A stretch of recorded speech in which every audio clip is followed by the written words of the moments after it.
¿Qué tal? Bueno, siento el retraso. Mi nombre es Iker López, yo soy arquitecto y soy profesor de arquitectura y diseño de interiores en la Escuela Politécnica de Antonio Nebrija, ¿no? Aquí pues, vengo a hablar de algo que para nuestro día a día cada vez está más en boga, ¿no? Que es la relación que hay entre lo industrial y artesanal en la creación de espacios a pequeña escala, pero de una manera como un poco más contemporánea, ¿no? Pudiendo aprovechar las herramientas que tenemos. ¿Qué entendemos por industrial, no? Industrial, al final, son un conjunto de operaciones materiales ejecutadas para obtención, transformación o transporte de materias naturales, ¿no? O sea que, si nos damos cuenta, es transformar lo material, ¿no? O sea, lo natural, pues casi como podría ser como hace un artesano, ¿no? ¿Y qué entendemos como artesanía o artesano, no? Pues la persona que ejercita un arte oficio meramente mecánico, ¿no? Que ya de por sí es una definición muy industrial, ¿no? Algo mecánico, algo algo como muy fabril, ¿no? Y la segunda acepción que tiene es también muy interesante, ¿no? Porque se refiere a quien hace por su cuenta objetos de uso doméstico, imprimiéndole un sello personal, ¿no? Que esto es algo muy, pues que se vuelve a fundir otra vez, ¿no? Con la concepción contemporánea, ¿no? Que tenemos de industria y artesanía, ¿no?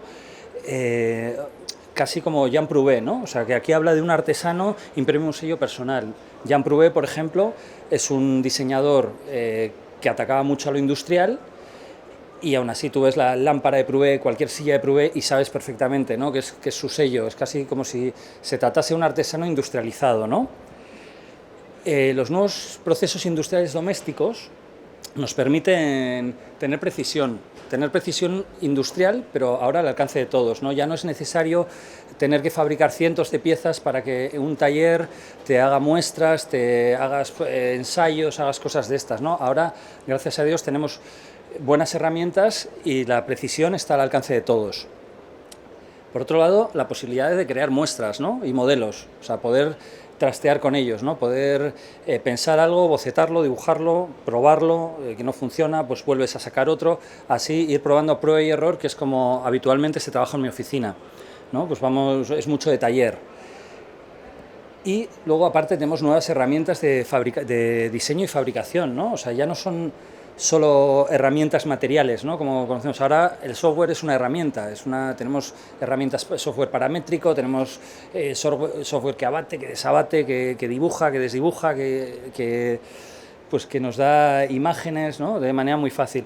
Y al final, entre las nuevas herramientas de diseño y las de fabricación, ¿no? O sea, que son pues una máquina de corte 3D, ¿no? O sea, que ahora mismo, perdón, una máquina de corte láser que ahora por poco dinero te puedes hacer con una, ¿no? E ir haciendo pruebas, ir haciendo modelos y todo bastante barato, ¿no? O sea, casi es como si pudiésemos tener un torno en nuestra casa y supiésemos usarlo, ¿no? O sea, poder fabricar nuestras piezas, ¿no?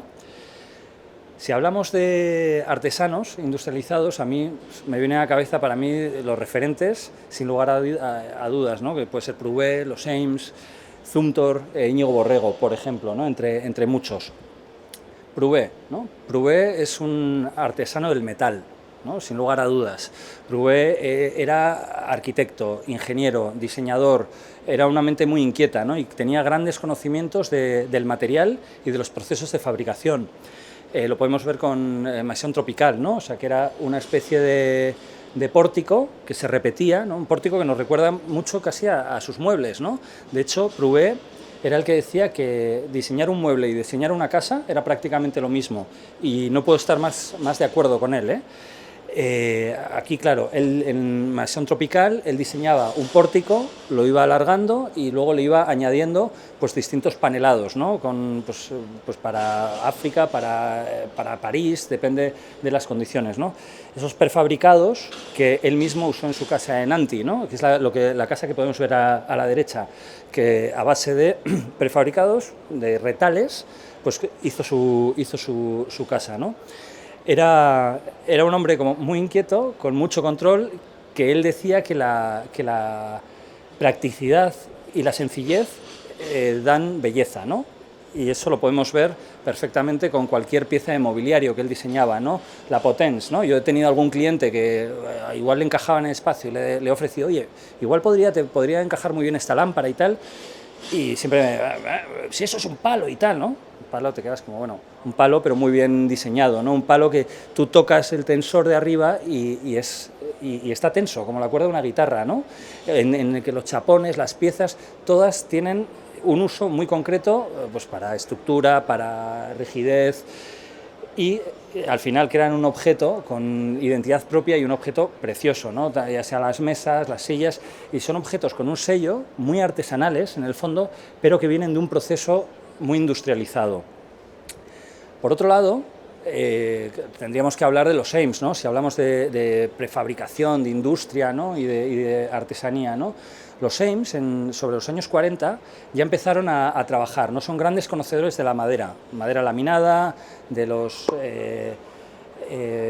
pues de las curvaturas, cómo trabajarla, y en los 40 empezaron ya a trabajar con ello, y en el 43 el gobierno de Estados Unidos, el ejército, ya pues con la guerra de la Segunda Guerra Mundial muy cerca, lo que hizo fue llamarles, ¿no? Oye, necesitamos vuestra ayuda, y les metieron a diseñar unas férulas de piernas para los soldados, ¿no?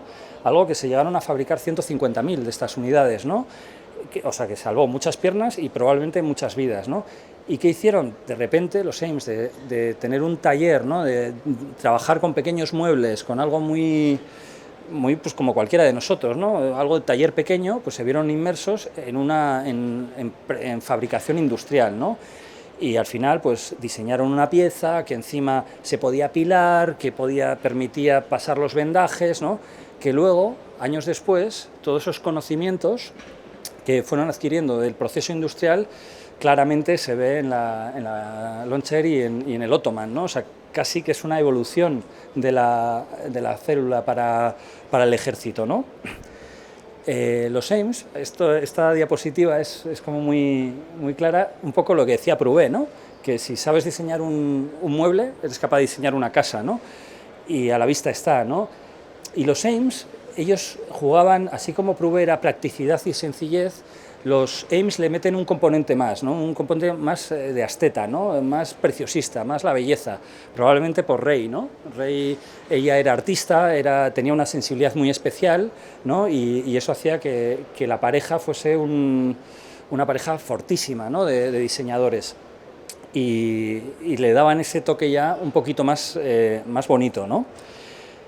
Por otro lado, tenemos a Peter Zumthor, ¿no? el arquitecto suizo, que si Prouvé era el artesano del metal, Zumthor, sin lugar a dudas, es el artesano de la madera, ¿no? Este proyecto es un artesano de la madera y aparte tiene una sensibilidad arquitectónica que casi roza lo poético, ¿no? Este es el pabellón de Hannover, ¿no? Está fabricado en el 2000 para la Exposición Universal de Hannover y era la cajita de música, ¿no? Se llamaba. Y es un pabellón como muy industrial, ¿no? Porque al final lo que estás cogiendo es materia prima transformada, ¿no? La primera definición industrial que he comentado, la estás apilando de una manera, ¿no? Estás creando una especie de secadero, ¿no? que encima tiene unos espacios muy interesantes y estás haciendo un pabellón que no gastó ni una gota de pegamento, ni un solo clavo, ¿no? Simplemente usaba material prefabricado del aserradero, prácticamente, ¿no? Conformado, lo apilaba, y la manera de unirlo era también un elemento industrial, que son esos tensores de acero, ¿no? Que lo que hacían era comprimir toda esa montaña de vigas, ¿no? De tal manera que luego, cuando la feria de Hannover acabó, pues se desmontó y toda esa madera volvió a su aserradero, ¿no? Volvió a dar uso a fabricar cosas, ¿no? Con esa madera. Lo bonito que tenía por eso tiene esa parte industrial, como muy técnica, muy del control, ¿no? De la arquitectura, pero Zumthor es un poeta, ¿no? Zumthor además generaba unos espacios y una sensación increíble cuando recorrías ese pabellón, ¿no? O sea, tú ibas andando y escuchabas, aunque no los podías ver, cómo entre las maderas se escuchaba la música de músicos que estaban tocando, o podías incluso recorriendo oler el queso que se estaba dando a probar en cualquier zona, ¿no? O sea que tiene algo muy industrial pero a la vez muy poético y arquitectónico, ¿no? Este ejemplo, ¿no? es las minas de zinc que Zumthor hizo en Noruega en 2016, creo recordar, y es un camino hecho arquitectura, ¿no? Es el típico proyecto de escuela de un camino que se convierte en arquitectura, ¿no? A base de pequeñas intervenciones, ¿no? Algo en madera va situando con muy buen tino elementos muy sencillos, ¿no? Elementos muy sencillos que casi que nos pueden recordar al balloon frame, ¿no? Americano, ¿no? Cómo se construía la madera, ¿no? A base de un entramado estructural de madera, ¿no? Que él lo une con unos tornillos industriales, con tal, y, o sea, todavía sigue teniendo aún la poética del camino, del recorrido, de esa arquitectura lineal que construye a base de elementos, sigue usando herramientas muy industriales, ¿no? Y esto, el balloon frame que se apaña para conectar estas piezas al terreno, me recuerda mucho a Sol y Sombra, ¿no? El proyecto de Ignacio Borrego. Ignacio Borrego es un arquitecto de Madrid, es un arquitecto súper brillante, da clases en Berlín, ha ganado infinidad de premios y es una persona realmente inquieta, ¿no? Y un arquitecto capaz de darle la vuelta al sistema, ¿no? Capaz de ir más allá de lo evidente, que es el trabajo de un diseñador al fin y al cabo, ¿no? Este proyecto simplemente es una especie de... es una pérgola, o sea, perdón, es una cubierta que da calor, o sea, tiene tres funciones: es dar sombra a los trabajadores que están y un sitio de respiro a los trabajadores de la oficina que tiene justo debajo. Aparte, consigue reducir la incidencia solar sobre la cubierta de ese tramo de oficina, y además le pone unos paneles solares y dota de energía a la oficina, ¿no? Eso ya de por sí es un elemento muy interesante, ¿no? Es una cubierta y es como decía Gropius, ¿no? Que la primera arquitectura es una manta, ¿no? Es algo sencillo que te protege del entorno, ¿no? En este caso te protege de la sombra de Madrid, ¿no? O sea, del sol de Madrid, que es muy duro, ¿no? Pero aparte ya de concepto, que es interesante por sí, tiene algo mucho más interesante, ¿no? Que es que todo ello lo ha hecho con estructura de pladur, ¿no? Estructura de cartón yeso, pues, bueno, que estamos hartos de trabajar con ella, ¿no? Hartos de verla, ¿no? Pero él es capaz de darle una revisión, de ir más allá de lo evidente y coger y darle un uso mucho más contemporáneo, mucho más inteligente, ¿no? Que al final es un poco, pues eso, pues ir más allá, ¿no? Con el material, ¿no? En este caso es un sistema ya prefabricado, un sistema súper estandarizado que es capaz de hackearlo, ¿no? De darle una vuelta y, como he dicho antes, ir más allá. Aquí, bueno, ya hemos visto os he puesto unos ejemplos de lo que para mí son grandes maestros industriales, pero artesanos a la vez, y ahora voy a hablar un poco de esas relaciones, ¿no? Porque en mayor o menor medida todos estos proyectos que hemos visto pues tienen un grado de industrial, un grado de artesanal, y ahora os quiero enseñar cómo lo hacemos en mi oficina, ¿no? O sea, cómo tratamos el tema industrial y artesanal, que es algo para nosotros fundamental, ¿no? El primer proyecto que os quiero enseñar es el Mercado de Vallehermoso. Fue un concurso que nos invitaron de una asociación de cercanía que querían algo versátil, ¿no? Y este proyecto tiene, yo le pongo un 10% artesanal y un 90% industrial. Este proyecto tuvimos la suerte de podernos estar involucrados en un proceso industrial, ¿no? En el que se podían fabricar un montón de piezas, cientos de piezas, que estaban hechas a medida, pero muchas, ¿no? Hacer pruebas, ensayos, escalas, muestras a tamaño real, ¿no? Y bueno, fue bastante interesante, ¿no? Poder de repente trabajar en algo que habitualmente no estamos acostumbrados, ¿no? A un proceso de fabricación casi en serie. El concurso era en la nave lateral del Mercado de Vallehermoso, aquí en Madrid, una asociación de cercanía, ¿no? De productores de cercanía, pues convocaron un concurso, y en este concurso querían algo que fuese original, que fuese barato, que fuese versátil, y pues dándole vueltas, al final acabamos ganando el concurso con un sistema pues súper estandarizado, ¿no? Un sistema muy común, o sea, que no tiene ningún misterio, ¿no? Es unas barras, unos nudos, unos encuentros y una especie de mecano, ¿no? Lo único que tenía, así de complicado, de artesanal, era lograr encajarlo, ¿no? Encajar un sistema que no te vale un sistema de andamiaje, porque las medidas y los huecos en los que teníamos que trabajar nos obligaban a crear uno un poquito más hecho a la medida de los puestos del mercado, ¿no? De las licencias que ellos ya tenían, ¿no? Y como podéis ver, empezamos con un sistema que se diseñó, se pensó bien, pero que tampoco tiene ningún misterio, no es nada especialmente artesano, ni nada... esto sobre todo era el proceso industrial, ¿no? Luego nos reuníamos con cada productor y hablábamos, ¿no? Porque no es lo mismo un señor que te vende caracoles que una señora que te vende verduras, que un señor que te vende vinos, o cada productor tenía unas necesidades concretas, ¿no? Y nosotros lo que intentábamos con este sistema era pues dar servicio a todas ellas, ¿no? Y crear algo casi como un traje a medida dentro de las posibilidades del sistema, ¿no? Pudimos hacer, pues nos reuníamos con ellos, íbamos charlando, íbamos viendo en plan, pues oye, pues uno de caracoles necesita una esto más baja, otro más alta, y al final, si diseñando bien el sistema, pudimos dar respuesta a todos los productores que allí había, ¿no? Con la estructura ya resuelta, lo siguiente que hicimos, joder, pues los panelados, ¿no? Empezamos a buscar pues distintos tipos de paneles, distintos tipos de cerramientos, ¿no? que diesen ya más versatilidad si cabía, ¿no? Para cada productor, ¿no? En función del dinero o de la imagen o de lo que fuera, ¿no? Aquí ya os enseño fotos del proceso industrial, ¿no? Que era algo, o sea, tenía puntos muy sofisticados, ¿no? Las piezas que veis a la izquierda, estas eran piezas hechas con bloques macizos de acero que se iban cortando por láser, luego el resto eran con soldaduras bastante sofisticadas, ¿no? Y podíamos hacer nudos, atender al detalle, hacer pruebas de ensayos, pudimos hacer una muestra 1 a 1, ¿no? de cómo iba a funcionar. Y al final este tipo de cosas, este tipo de proyectos con un componente muy industrial, lo único que hay que hacer bien es pensar mucho al principio y definir, ¿no? Aquí teníamos un dossier que dábamos casi a constructores, a los constructores, a los herreros y a los propios productores, ¿no? Donde ellos podían ver con una axonométrica cuál era su puesto, con plantas, secciones, toda esta cosa, pero que no suelen leer tan bien.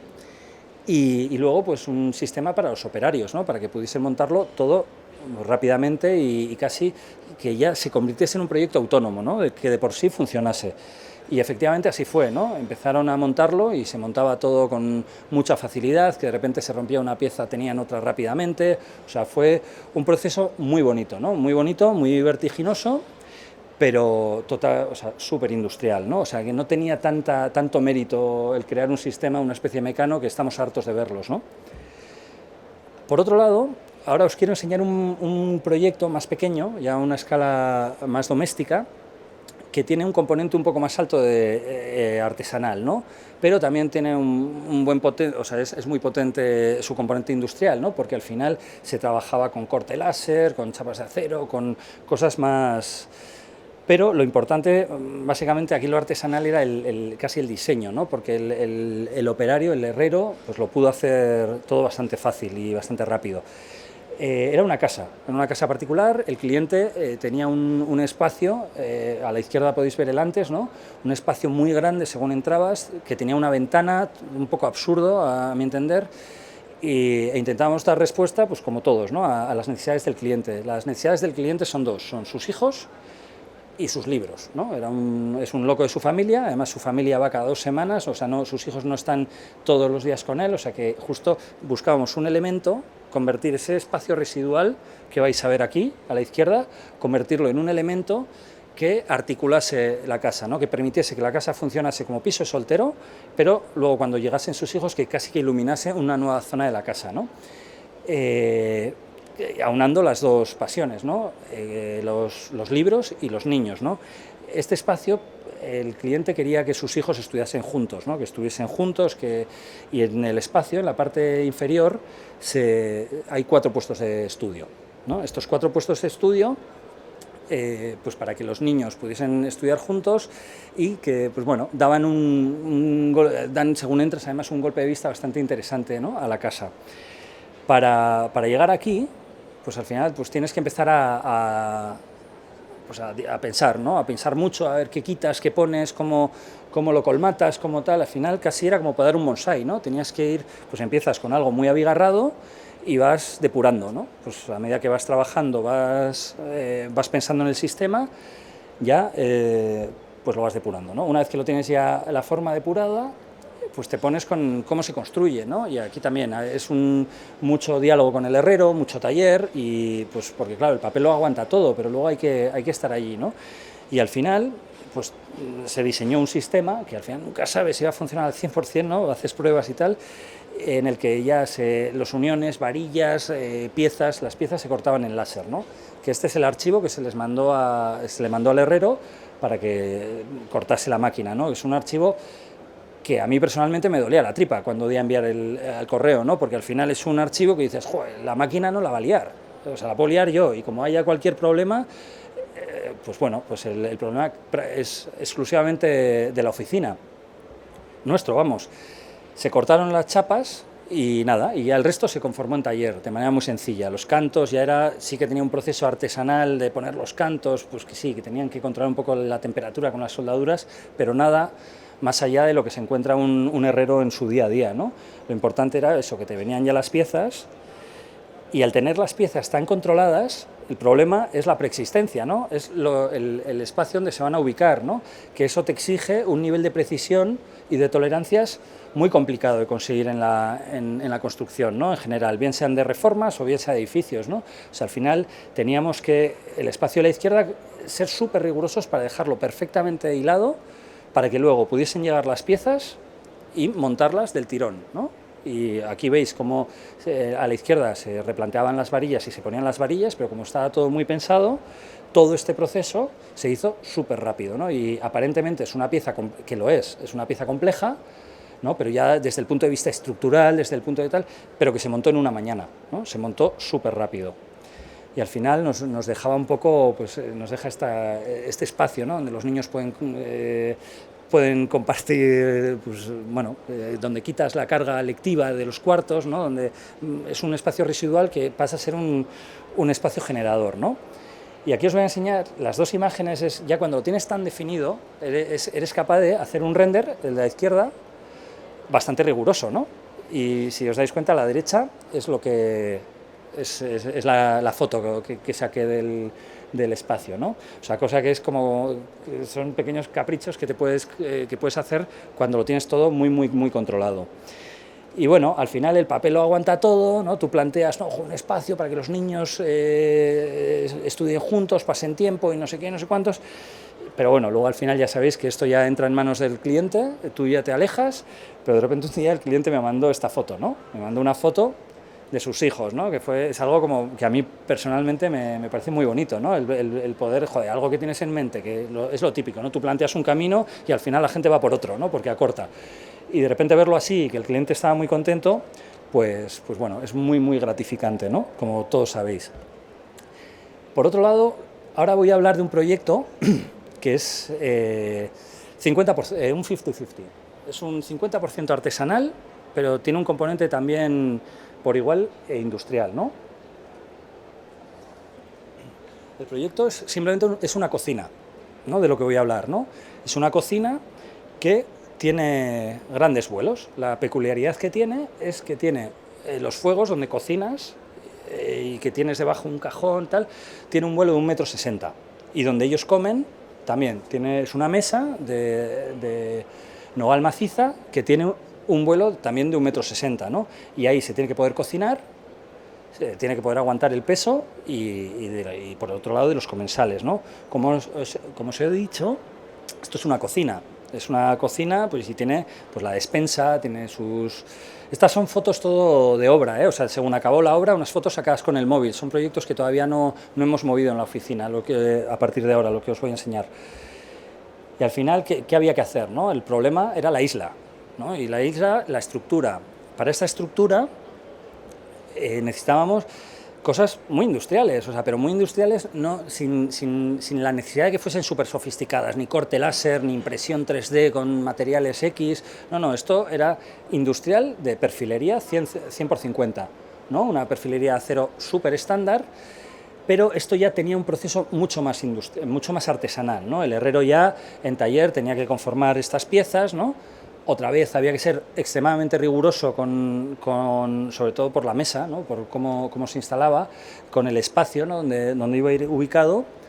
Y al final, en vez de un corte láser, tú le vas dando pues, unas longitudes de viga, o sea, de perfil metálico y una especie de bastidores, ¿no? que se podían fabricar perfectamente en taller. Con eso, sumado a un montaje, a unas instrucciones de montaje que están consensuadas con el herrero, ¿eh? Esto no fue... porque al final, pues, siempre yo soy de la opinión de que hay que fiarse mucho de... si tienes buenos gremios, es una suerte tenerlo, ¿no? Y hay que saber su opinión porque son los que más saben.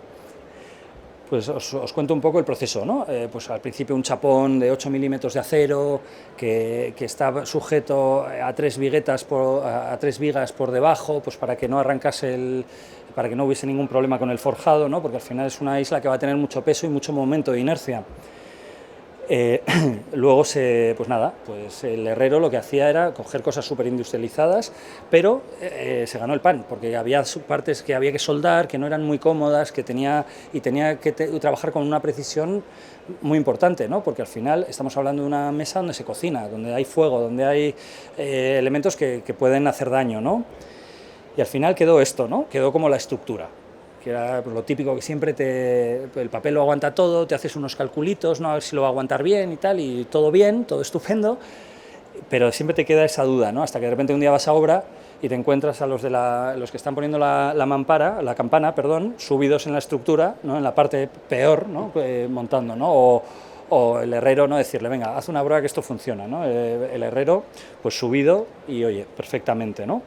Luego ya entró otro proceso, el herrero tenía que seguir trabajando de manera muy artesanal pues para preparar ya los perfiles para lo que venía detrás, que era la madera, ¿no? La madera, que luego esa madera era lo que iba a forrarse con Dekton. Y por otro lado está la mesa, ¿no? Que la mesa era una pieza maciza que se enfundaba en una estructura que volaba, ¿no? Y tú la tenías como que enfundar.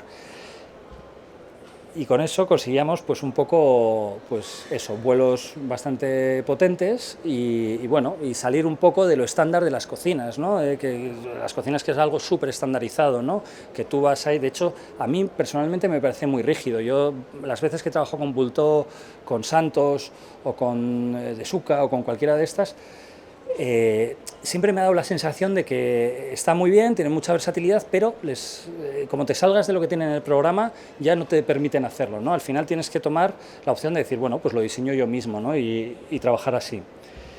Os enseño alguna foto más, ¿no? O sea, son fotos bastante cutronas, ¿eh? Pero bueno.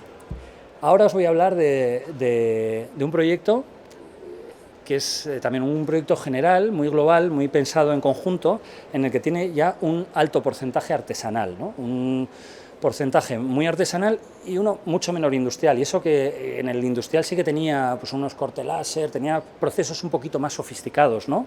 Pero no era lo importante. La casa era una casa que es una pasada y tenía la estructura, solo tenía 3 pilares en los extremos de la vivienda y el resto era diáfano, no había ni un solo pilar en toda la planta.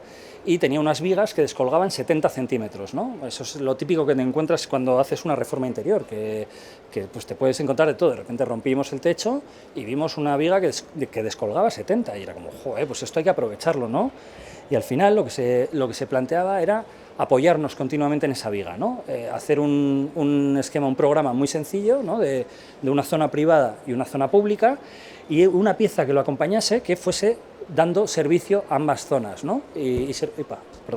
Servicio específico además, ¿no? Servicio específico que esto es la idea, ¿no? Y cuando ya te pones a afinar, ¿no? Ya puede ser muy, muy específico. Este es un proyecto que, como os he dicho, era un proyecto total, ¿no? Un proyecto que es desde principio a fin, es muy, muy completo, ¿no? Un proyecto donde de repente tú pasabas por esa pieza y había una oquedad que te permitía el acceso a las zonas privadas, ¿no? Luego tenías otra que de repente estirabas y te salía un cajón para los cascos del cliente, ¿no? que es motero, pero a su vez en la zona de la tele se abría como el librillo para que hiciese tamí, o sea, para que hiciese visera de la luz que entraba, ¿no? Para que diese sombra a la tele, ¿no? O sea, se van buscando casi todas las aperturas, todo lo que hay está muy enfocado a lo que iba a tener, ¿no? Luego también teníamos una biblioteca que de repente se puede correr y genera un espacio intermedio para que el cliente pudiese dejar la bici y sus miserias, ¿no? O bueno, a modo trastero. También teníamos el típico cuarto polivalente que está vinculado al salón, que de repente lo cierras y aparece un cuarto de invitados, ¿no? Del que sale una cama, sale un armario, sale... o sea, que tiene un doble uso. Teníamos también armarios que, según entras por la casa, un armario que abres te acompaña para dejar la ropa, e incluso llegamos a diseñar hasta los tiradores, ¿no? Los tiradores están diseñados, eso, fue muchas pruebas, que coincide toda la beta, los fresados, y que quedase lo más limpio posible, ¿no? Para mantener ese concepto. Pero de todo esto, de lo único que os quiero hablar es de uno de los elementos, ¿no? Lineales, ¿no? Que es la cocina. La cocina ha sido una cocina muy especial, ¿no? Claro, de repente tienes una viga de 70 centímetros y, joder, es que eso hay que aprovecharlo, ¿no? Y lo que hicimos fue descolgar la isla y los fuegos, ¿no? Y bueno, tiene fuegos, tiene cajones por ambos lados, ¿no? Y aquí se usó un corte láser, pero simplemente para sacar las piezas que iban descolgadas, y aquí la complejidad fue otra, ¿no? Aquí, como siempre, ¿no? Te pones a diseñar, empiezas a ver, ¿no? O sea, porque encima la ventaja es que esta isla que descuelga, encima conseguimos, como la viga tenía agujeros para poder pasar instalaciones, conseguimos no perforar la viga, ¿no? Que es algo muy importante, sobre todo cuando tratas en una reforma interior que no va avisada, que no tiene un proyecto técnico, bueno, sí que lo tiene, ¿no? Pero no, es más de reforma interior, ¿no? Y al final conseguimos con unos Hilti pues, meter unas vigas que a compresión lograban poder soldar estas estructuras sin perforar ni hacer daño a la viga, ¿no? Pues íbamos, pues las medidas tenían que ser muy precisas, por encima ya estás trabajando con cosas inclinadas, es un poco más puñetero, ¿no? Y claro, y luego estaba el tema de, vale, yo ya descuelgo, pero ¿cómo agarro la isla, ¿no? ¿Y cómo puedo meter los fuegos? ¿Cómo puedo meter las instalaciones, la electricidad? Al final es un sistema que tienes que pensar mucho, que tienes que definirlo muy bien, ¿no? Para que al final dar este archivo de corte, ¿no? El corte láser, el archivo del dolor de tripa, ¿no? Que yo llamo, que es cuando lo mandas que dices, joder, espero que no, porque me va a salir una pasta como la haya liado, ¿no? Y la tengo que pagar yo además. Pues fue todo estupendamente, la verdad, porque, bueno, fue muy complicada el replanteo, ¿no? El replanteo fue súper preciso, porque claro, nosotros trabajamos con unas piezas industriales que no tenían ni un milímetro de error, y nos encontramos con una viga, pues que las vigas, pues todos conocemos, ¿no? Pues que tienen rebabas, que no son siempre tal, que a veces están un poco torcidas, como era un poco este caso, ¿no? Y el replanteo fue duro, ¿no? Fue trabajado, ¿no? Pero ya una vez que estaba el replanteo puesto, ya entró el artesano, ¿no? El herrero, que fue el que se ganó el pan en este proyecto, ¿no? Tenía un proceso muy industrial, encima muy artesanal, disculpad. Encima tenía, pues bueno, pues tienes que jugar con tolerancias que no son muy comunes, ¿no? Porque claro, estás trabajando a pequeña escala y tú no puedes dejar una separación de 3 milímetros de una placa respecto a otra que la tiene que tapar, pues en la pequeña escala esas cosas se ven mucho, ¿no? Y por eso aquí el herrero lo hizo muy bien, ¿no? Aquí, por ejemplo, podemos ver pues lo primero, ¿no? Que fue descolgarla, ¿no? Cómo podíamos hacer una estructura que pudiese aguantar luego un armazón que iba a tener cajones de 1,20 m, que iba a tener los fuegos, ¿no? Y que todo esto estuviese perfectamente nivelado. Y efectivamente así fue, ¿no? El sistema que se hizo casi lo podías nivelar moviendo con los dedos, los tornillos, ¿no? Y quedó muy rígido. Tal manera que ya teniendo la estructura, ya teniendo la base, ¿no? La base donde iban a ir los fuegos, pues ya podíamos seguir trabajando, ¿no? Ya preparamos la madera para que luego los operarios del Decton pudiesen forrarla en Decton y ya volverlo a montar, ¿no? Y ahora os quiero enseñar las dos fotos que más me gustan de este proyecto, ¿no? Que son estas, ¿no? Que una es Manuel, que es el herrero, es el artista que ha hecho este proyecto y los anteriores que os he enseñado de la oficina, y luego una moneda que pusimos, ¿no? Pues era la prueba del algodón, ¿no? Es decir, a ver si esto está nivelado, si está perfecto, ¿no? Porque claro, en la del vuelo, pues dices, bueno, puede caer, pero aquí no puedes permitirte ningún pandeo, porque claro, están cocinando con agua hirviendo, eso no se puede mover, y quedó súper rígido, ¿no? Aquí os enseño unas fotos del resultado final, Ya os digo que son proyectos que todavía no se han movido, ¿eh? O sea, es la primera vez que los enseño, ¿no? Que tienes ahí tu isla y luego está pues, la foto del cliente, ¿no? Que de repente una noche estoy tal y el cliente me manda esta foto, ¿no? Es decir, cómo planteas y al final qué uso se le da, ¿no? A la isla. Pues el uso que le da es su hija y sus amigas que a veces se ponen ahí a jugar, ¿no? Vale, por otro lado, hemos hablado de un proyecto que ya tenía componentes muy artesanales, ¿no? Aunque se cortase con láser y tal, y ahora vamos a hablar de un proyecto, un experimento que hicimos en la universidad. Un experimento que a mí me gusta decir que es 100% artesanal, pero a su vez es 100% industrial, ¿no? Todo viene por un viaje a Chicago que hice, ¿no? Pues en el viaje a Chicago pues fui a ver el Politécnico, el Tecnológico de Illinois, y que está diseñado por Mies van der Rohe, ¿no? El Kronhall, y pues entré, que es una escuela, es la escuela de arquitectura. Y dentro pues hablé con un estudiante que muy gentilmente me estuvo enseñando pues cómo lo hacían, ¿no? Un poco de espionaje industrial también, ¿no? Nos enseñaba la zona de los estudiantes, la zona donde se corregía, ¿no? Zona de maquetas, y también nos enseñó el taller de fabricación que tenían, ¿no? Que casualmente fue el primer edificio que hizo Mies en el campus, ¿no? Este era un taller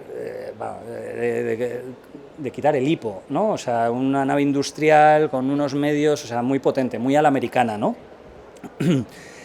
Claro, tenían muestras de fachada a escala real, luego tenían maquinaria muy específica y muy industrial, ¿no?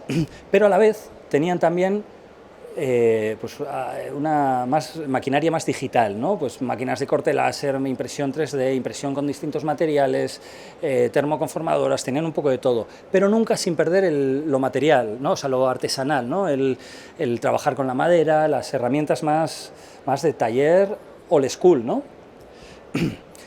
Y claro, y la universidad, ¿no? Que la Nebrija, que es de donde yo vengo, la que me ha invitado aquí, tiene no a esa escala, pero tiene un taller de fabricación bastante potente, ¿no? O sea, cosa que cuando yo llegué allí a trabajar por primera vez me sorprendió mucho, ¿no? Que de repente que contasen con un brazo robótico, con máquinas de impresión 3D estándar, máquinas de gran formato de impresión 3D, tornos horizontales, termoconformadoras, tienen de todo, tienen un montón de cosas, y a su vez tenían también un gran espacio que se usa como un espacio polivalente, ¿no? Donde puedes ver a los estudiantes estudiar, puedes ver una conferencia, puedes corregir, ¿no? Tutorías, tienes bueno, es un espacio con muchas posibilidades, ¿no? Encima que lo puedes dividir, ampliar, y nada, y fui a hablar con el director de la escuela, ¿no? El director, Fernando, que es una persona muy razonable, es una persona que está llevando muy bien, bajo mi punto de vista, la escuela. Y estuvimos hablando de, oye, ¿por qué no hacer un experimento con los alumnos, ¿no? ¿Por qué no hacer, pues, que ellos creen un poco sus propios sistemas, ¿no? Aprovechando de todo el potencial de fabricación que tiene la universidad, algo que, pues, tipo esto, ¿no? Es lo que nosotros teníamos en mente, ¿no? Estos son unos bocetitos que se sacaron de, pues bueno, de un sistema que puedo imprimir los nudos o los encuentros en las máquinas 3D, porque al final las máquinas 3D se usan por el día, pero por la noche pueden seguir trabajando, ¿no? Y tú puedes dejarlo ahí trabajando, ir al día siguiente, ver, puedes hacer pruebas, y de tal manera que cada estudiante se pudiese hacer su propio espacio de estudio, ¿no? Porque pues bueno, aquí somos todos muy maniáticos. O sea, a mí me gusta dibujar a mano y a mí me gustaría pues, tener un tablero, ¿no? Tengo compañeros que son más digitales, ¿no? Y que quieren pues, un espacio, no quieren un espacio inclinado, quieren un espacio grande para tal, otros quieren un espacio para maquetas, otros quieren dividir. Aquí cada uno se personaliza mucho, ¿no? Todo esto, ¿no? Y al final propusimos, decir, bueno, pues viendo todo esto y charlándolo, digo, oye, ¿por qué no vamos a hacer un experimento con los estudiantes, ¿no? Que ellos creen su propio sistema para generar un hábitat de estudiante de arquitectura, ¿no? Y la verdad es que fue bastante interesante el experimento, ¿no? O sea, porque empezaron a manejarse, pues, sistemas muy interesantes, ¿no? Se trabajó mucho en maqueta, ¿no? Fue un proceso del bocetaje a maquetarlo y a fabricarlo, ¿no? Porque iban apareciendo distintos tipos de puestos, todos plegables, todos eran bastante versátiles la mayoría, ¿no? Estos son algunos de ellos, salieron muchos. Y salieron sistemas constructivos muy interesantes, la verdad, muy interesantes. Y al final lo que hicimos fue un concurso interno, ¿no? Y lo tenían que fabricar a escala 1:1. Teníamos que verlo cómo era eso, ¿no? Cómo era de rígido, cómo de tal. Hombre, con las limitaciones económicas, ¿no? Pues salieron también pues, cosas muy interesantes, ¿no? Y esta fue la que ganó. Probablemente esta otra era la que más tenía que ver con lo que nosotros pensamos, ¿no? Lo de diseñar el nudo, ¿no? Y poder diseñar y poder compartirlo y poder, pues oye, pues el que diseña mejor puede diseñar y el que igual será mejor construcción puede ayudar al que diseña para mejorar ese nudo, ¿no? Y que entre todos, pues generar un buen espacio de trabajo, ¿no? Y al final, ya para terminar, esto es un poco el resumen, ¿no? De lo que he venido hablando hasta ahora, ¿no? O sea, un sistema que puedas fabricar, que puedas, pero de manera artesanal, ¿no? Usando todas las herramientas digitales que tenemos, ¿no? Que pudiesen, pues eso, sacar un proyecto y un sistema interesante, ¿no? Lo mismo que el mercado se podía adaptar a todos los productores, pues que ellos hiciesen un sistema que se pudiese adaptar a cualquier estudiante de arquitectura o a cada estudiante de arquitectura, ¿no? Y al fin y al cabo es un poco esto lo que hablamos, ¿no? De los nuevos procesos, ¿no? Que no deben perderse, esos procesos industriales no deben soterrar a lo artesanal, ¿no? No vale nada que una máquina nos haga cosas, ¿no? Que también tiene su interés, ¿no? Pero es como el Lumion, ¿no? Que es una herramienta que ves a los alumnos que te hacen ahí un render tal, que es como muy impresionante para alguien que igual no está muy al día, o sea, con el tema de la arquitectura, pero a nosotros pues no te dice nada, ¿no? O sea, que al final es más interesante, es como fabricar una maqueta 3D, ¿no? O sea, a mí no tiene ningún valor fabricar para mí una maqueta 3D, para mí el valor de la maqueta es fabricarla, ¿no? Es fabricarla, es verla, es probarla, es de repente se te rompe una pieza y dices, joder, aquí me va a dar problemas, eso que no te da, ¿no? Y al final es un poco, pues toda la charla viene a eso, ¿no? A que al final nos vamos a tener que adaptar, ¿no? Estamos en una época dorada, ¿no? De la fabricación, que tenemos un montón de herramientas y esto es exponencial, esto va más y vamos a tener que lidiar con ello. Nada, pues muchísimas gracias, espero no haber sido muy cansino.